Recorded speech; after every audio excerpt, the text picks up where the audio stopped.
Chicken lollipop তো অনেক খেয়েছেন, একবার এই ইগ ললিপপটা খেয়ে দেখবেন, মুখে দিলেই বলবেন জাস্ট ওয়াও। আসসালামু আলাইকুম everyone, welcome back to my channel. আজকে তৈরি করব ইফতারের জন্য স্পেশাল ভাবে ডিম আলুর ললিপপ। এটা দেখতে যতটা লোভনীয়, খেতেও কিন্তু মাশাআল্লাহ অনেক বেশি মজাদার হয়েছিল। এই ললিপপটা উপরটা হবে একদম ক্রিস্পি আর ভিতরটা ডিমে ভরপুর। খেতে যেমন টেস্টি, ইফতারেও কিন্তু একটা নতুনত্ব আনবে। ছোট বড় সবাই কিন্তু এটা ভীষণ পছন্দ করবে আর বানানো একদম সহজ। ঘরে থাকা সামান্য কিছু উপকরণ দিয়ে ঝটপট বানিয়ে নিতে পারবেন ইফতারের আগে মাত্র 10 মিনিট সময় থাকলেই। তাহলে চলুন আর কথা না বাড়িয়ে ভিডিওতে একটা লাইক দিয়ে চ্যানেলটাকে সাবস্ক্রাইব করে শুরু করি আজকের নতুন রেসিপি। ইগ ললিপপ তৈরি করার জন্য ফার্স্টে লাগবে ডিম। আমি এখানে 4টা ডিম খুব ভালোভাবে সিদ্ধ করে খোসাটাকে ছাড়িয়ে নিয়েছি। আর এখন হচ্ছে প্রত্যেকটা ডিম মাঝখান থেকে কেটে নিব। আমি হাফ করে বানাবো, যার জন্য মাঝখান থেকে কেটে নিচ্ছি। আপনারা চাইলে 4 টুকরো করে নিতে পারেন, আবার চাইলে গোটা ডিম দিয়েও বানিয়ে নিতে পারেন। সবগুলো ডিম কাটা হয়ে গেছে, এখন এই ডিমগুলোকে আমি একটা সাইডে রেখে দিচ্ছি। এই ললিপপ তৈরি করার জন্য আর লাগবে আলু। আমি এখানে কিছু আলু সিদ্ধ করে খোসাটা ছাড়িয়ে নিয়েছি। এখন একটা ম্যাশনার দিয়ে খুব ভালোভাবে আলুগুলোকে ম্যাশ করে নিয়েছি। আমি একটা ম্যাশনার দিয়ে আলুগুলোকে ম্যাশ করে নিয়েছি। চাইলে কাঁটা চামচ অথবা গ্রেটার দিয়েও গ্রেট করে নিতে পারেন। চাইলে কিন্তু এটা হাত দিয়েও ম্যাশ করে নিতে পারেন, তবে আলুর মধ্যে যাতে কোনো দলা ভাব না থাকে, একদম মিহিভাবে মাখানো হয় সেটা খেয়াল রাখবেন। আলুটাকে খুব ভালোভাবে ম্যাশ করা হয়ে গেছে। এখন এর মধ্যে কিছু মশলা অ্যাড করব। প্রথমে আমি এখানে দিয়ে দিচ্ছি স্বাদ মতো লবণ। এখানে আমি হাফ চা চামচের মতো লবণ দিয়েছি। হাফ টিস্পুন দিয়ে দিচ্ছি হলুদের গুঁড়া, হাফ টিস্পুন দিয়ে দিচ্ছি লাল মরিচের গুঁড়া। ঝালটা অবশ্যই নিজেদের পছন্দ মতো দিবেন। এখানে আমি কাঁচামরিচ আবার চিলি ফ্লেক্সও অ্যাড করব।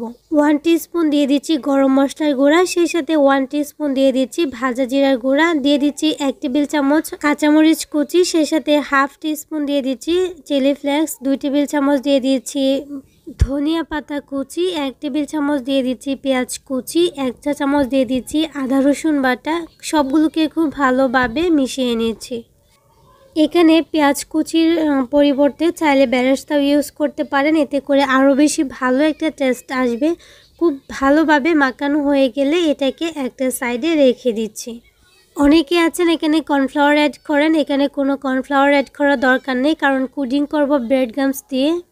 ললিপপটা খাওয়ার সময় ডিমটা যাতে সিদ্ধ না লাগে, তার জন্য আমি এখানে কিছুটা লাল মরিচের গুঁড়া, সেই সাথে অল্প একটু লবণ দিয়ে খুব ভালোভাবে মিশিয়ে নিয়েছি। এতে করে এটা কামড়ে যখন পড়বে এটা আর সিদ্ধ ভাব লাগবে না। ডিমগুলোকে একটা সাইডে রেখে দিচ্ছি। আগে থেকে যে আলুর মিশ্রণটা রেডি করে রেখেছিলাম ওইখান থেকে অল্প একটু নিয়ে এক হাতে তালুতে নিয়ে আমি এরকম একটু চ্যাপটা করে কাবাবের মতো শেপ দিয়ে দিচ্ছি। আর এভাবে করে আমি যতগুলো ডিমের স্লাইস করেছি ততগুলো কিন্তু কাবাব বানিয়ে নিচ্ছি। তো দেখেন সবগুলো বানানো হয়ে গেছে। এখন হচ্ছে এইগুলার ওপরে অল্প একটু টমেটো সস আমি দিয়ে দিচ্ছি। একটা চামচ দিয়ে খুব ভালোভাবে ওপরটাতে শুধু মিশিয়ে নিচ্ছি। টমেটো সসটা দিলে এই ললিপপটা খেতে আরও বেশি টেস্টি হয়, অবশ্যই এটা দেওয়ার চেষ্টা করবেন। সসটা আমি খুব ভালোভাবে দিয়ে দিয়েছি। এখন প্রত্যেকটার উপরে আগে থেকে কেটে রাখা যে ডিমটা ওইটা দিয়ে দিচ্ছি। ডিমের কুসুমটা নিচের দিকে দিয়ে আমি দিয়ে দিচ্ছি, যাতে উপরে আলুর মিশ্রণটা দিতে আমার সুবিধা হয়। আর এই পর্যায়ে এসে ললিপপের যে স্টিকগুলো ওইগুলো এইভাবে দিয়ে দিচ্ছি। তো ললিপপের যে চ্যাপ্টা টাইপের স্টিকগুলো হয় ওগুলো আমার কাছে নাই, যার জন্য আমি এরকম 2টা করে দিয়ে দিচ্ছি। সবগুলো স্টিক কিন্তু দেওয়া হয়ে গেছে। এখন উপরের যে লেয়ারটা ওইটা দিয়ে দিব। তার জন্য অল্প একটু মিশ্রণ হাতে নিয়ে, আলুর মিশ্রণটা হাতে নিয়ে বড় করে চওড়া করে ফ্ল্যাট করে নিয়ে উপর থেকে এভাবে চেপে বসিয়ে দিব। আর দেখেন ললিপপ কিন্তু একদম রেডি। আর সেমভাবে সবগুলো ললিপপ আমি বানিয়ে নিয়েছি। হাত দিয়ে চেপে সাইডগুলো কিন্তু খুব ভালোভাবে সিল করে দিতে হবে। সবগুলো ললিপপ কিন্তু রেডি। এখন উপরের কুডিংটা আমি রেডি করে নিয়েছি।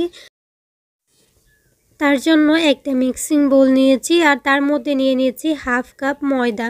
চাইলে কিন্তু আটাও নিতে পারেন। আর সেই সাথে এটা যাতে একটু ক্রিস্পি হয় দিয়ে দিচ্ছি 1 টেবিল চামচ কর্নফ্লাওয়ার। কর্নফ্লাওয়ারের পরিবর্তে চালের গুঁড়াটাও অ্যাড করতে পারেন। দিয়ে দিচ্ছি হাফ টিস্পুন হলুদের গুঁড়া, হাফ টিস্পুন লাল মরিচের গুঁড়া, দিয়ে দিচ্ছি ভাজা জিরার গুঁড়া হাফ টিস্পুন, দিয়ে দিচ্ছি গরম মশলার গুঁড়া 1 চা চামচ, স্বাদ মতো লবণ। আর এখন হচ্ছে অল্প অল্প পানি দিয়ে একটা মিশ্রণ তৈরি করে নেব। এটা একটা লিকুইড ব্যাটার হবে, না পাতলা না ঘন। আটালু টাইপের একটা ডো তৈরি করে নিয়েছি লিকুইড। এটা একদম যে পাতলা ওরকম না, আবার যে ঘন এরকমও না, দেখে নিশ্চয়ই বুঝতে পারছেন। মিশ্রণটা কিন্তু একদম রেডি। এখন আগে থেকে যে তৈরি করা ডিম আলুর ললিপপটা ওই তেজের মধ্যে কুট করে নেব। আমি একটা কাঁটা চামচের সাহায্যে খুব ভালোভাবে এপাশ ওপাশ উল্টে কুট করে নিচ্ছি। এক্সট্রা ব্যাটারটা কিন্তু জেরে ফেলে দিতে হবে। আর এখানে আমি নিয়েছি ব্রেড ক্রাম্বস। এটা কিন্তু আমি নিজে তৈরি করেছি। পাউরুটি ব্লেন্ডারে ব্লেন্ড করে নিলেই কিন্তু হয়ে যাবে, ইনস্ট্যান্ট তৈরি করে নেওয়া যায়। চাইলে বাজারে কেনাটাও দিতে পারেন। এটার মধ্যে খুব ভালোভাবে কুট করে নিচ্ছি। ব্রেড ক্রাম্বস যদি বাসায় না থাকে তাহলে টোস্ট বিস্কুটের গুঁড়াও নিতে পারেন। খুব ভালোভাবে আমি কুট করে নিয়েছি। এই কুডিংটা যদি সুন্দর হয় তাহলে উপরটা অনেক বেশি ক্রিস্পি হবে। তো এইভাবে সবগুলো কিন্তু আমি কুট করে নিয়েছি। যেহেতু ডিমের সাইজগুলো বড় ছিল, যার জন্য ললিপপগুলো কিন্তু অনেক বেশি বড় হয়েছে। এখন চুলায় একটা প্যান বসিয়ে দিয়েছি আর পর্যাপ্ত তেল আমি গরম করে নিয়েছি। তেলটা খুব ভালোভাবে গরম হওয়ার পর চুলা আঁচটাকে কিন্তু মিডিয়াম করে দিয়েছি। তারপর একটা একটা করে দিয়ে দিচ্ছি।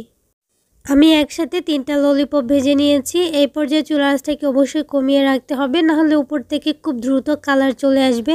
তাছাড়াও এই ললিপপগুলো হতে বেশি একটা সময় লাগে না।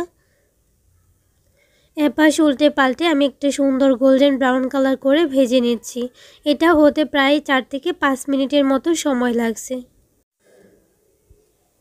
তো আমি 3 থেকে 4 বার কিন্তু উল্টে পাল্টে দিয়েছি। যখন এরকম একটা ব্রাউন কালার চলে আসছে তখন তেল জড়িয়ে কিন্তু উঠিয়ে নিচ্ছি। আর সেমভাবে সবগুলো নাস্তা কিন্তু ভেজে নিয়েছি। আর সেই সাথে আপনাদেরকে একটা রিকোয়েস্ট করছি, যারা আমার চ্যানেলে আজকে নতুন আছেন, যদি আমার রেসিপিগুলো আপনাদের কাছে একটু ভালো লেগে থাকে তাহলে প্লিজ চ্যানেলটাকে সাবস্ক্রাইব করে পাশে থাকা বেল আইকনটা অন করে দিবেন। আর হ্যাঁ, যারা যারা অলরেডি এই কাজটা করেছেন তাদেরকে অসংখ্য ধন্যবাদ। আর দেখেন অনেক বেশি ক্রিস্পি হয়েছে উপরটা। এটা ইফতারের 1 থেকে 1.5 ঘন্টা আগে যদি বানিয়ে রেখে দেন, ইফতারের সময় কিন্তু ক্রিস্পি থাকবে। ডিম আলুর এই ললিপপগুলো ভাজার পর দেখতে তো মাশাআল্লাহ অনেক বেশি সুন্দর লাগতেছিল, খেতে অনেক অনেক বেশি টেস্টি হয়েছিল। অবশ্যই ইফতারে একবার হলেও ট্রাই করে দেখবেন। একবার যদি ট্রাই করেন আমি আশা করছি বারবার বানাতে থাকবেন। তাহলে আজকের রেসিপি এই পর্যন্তই। সবাই অনেক বেশি ভালো থাকবেন, সুস্থ থাকবেন। আল্লাহ হাফেজ, আসসালামু আলাইকুম।